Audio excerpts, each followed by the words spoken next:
Welcome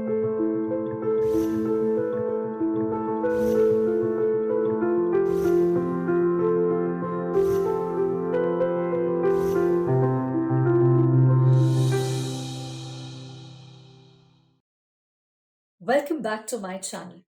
In each episode, I introduce you to upcoming authors and their compelling stories. Today, we are taking a dive into the book titled The Anatomy of Hate by Revati Laul.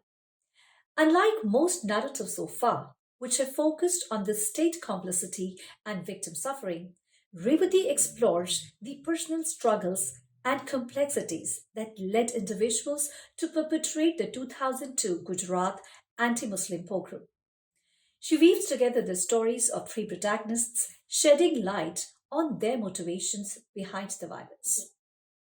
Here's an exclusive clip from my interview with Revati. So, what I was interested in is understanding by deep diving into the lives of three people who took part in this anti-Muslim pogrom in 2002 in Gujarat.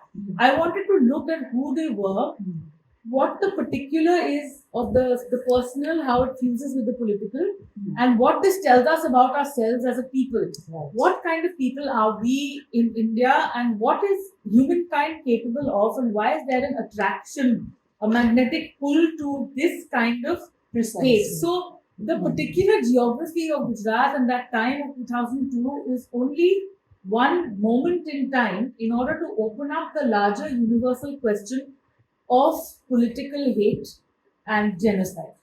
Right. Yes, precisely. And the title of your book, The Anatomy of Hate, what I would like you to delve deeper into is the whole process of getting this converted into a book, which I believe lasted for 13 long years. Yeah. So, to start with, I am using a narrative that is now fairly popular amongst journalists and people who tell non-fiction stories, or as I like to say, creating with fact. Yeah. That's the genre of narrative non-fiction, which means that you're constructing a narrative in the factual space in the same way that narratives are constructed in fiction. So the person who popularized this and sort of, I would say, practically invented this genre was Truman Capote, the New Yorker journalist in the 1960s and 70s. He used to write for the New Yorker, and the book that he's most famously known for is In Cold Blood. And so he's my hero in terms of being able to tell a story in the most effective, powerful way, where you're stripping it of all the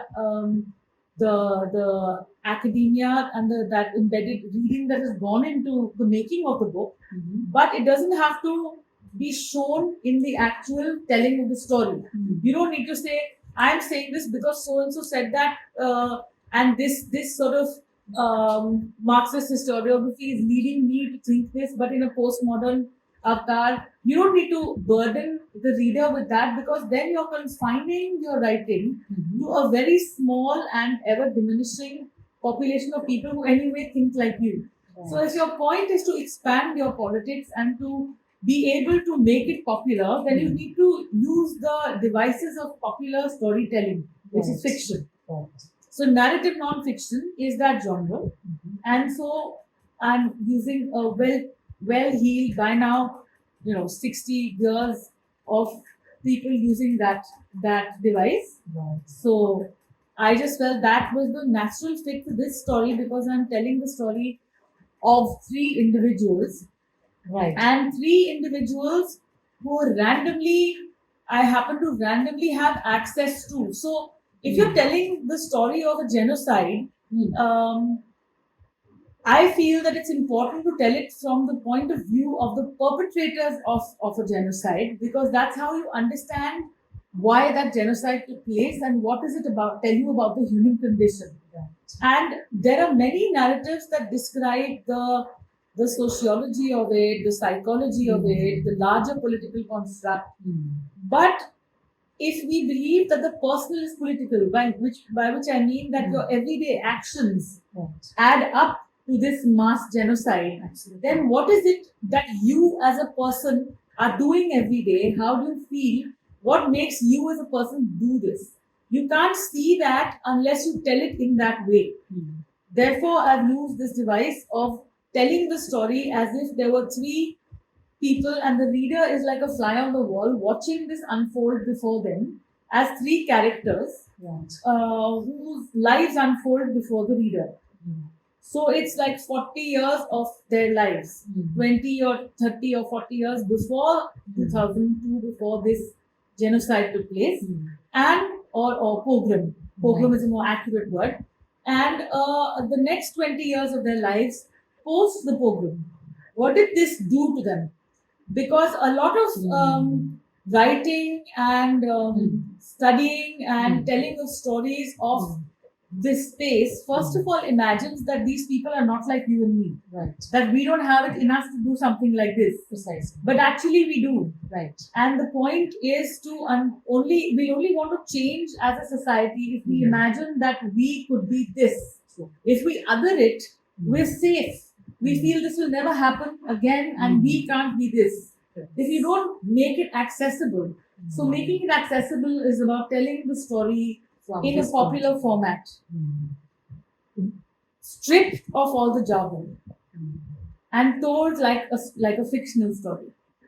That's why, but it is not fiction. Every single bit of it is fact and doubly triply verified. Yes. But the reader doesn't need to be burdened with that process. The reader needs to be able to be hooked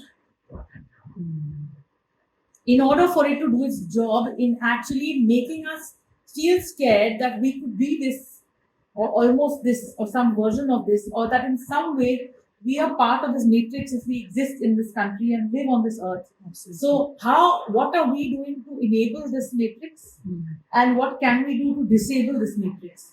Unless we make it personal, we won't care enough. And I want people to care because it's making our world come apart.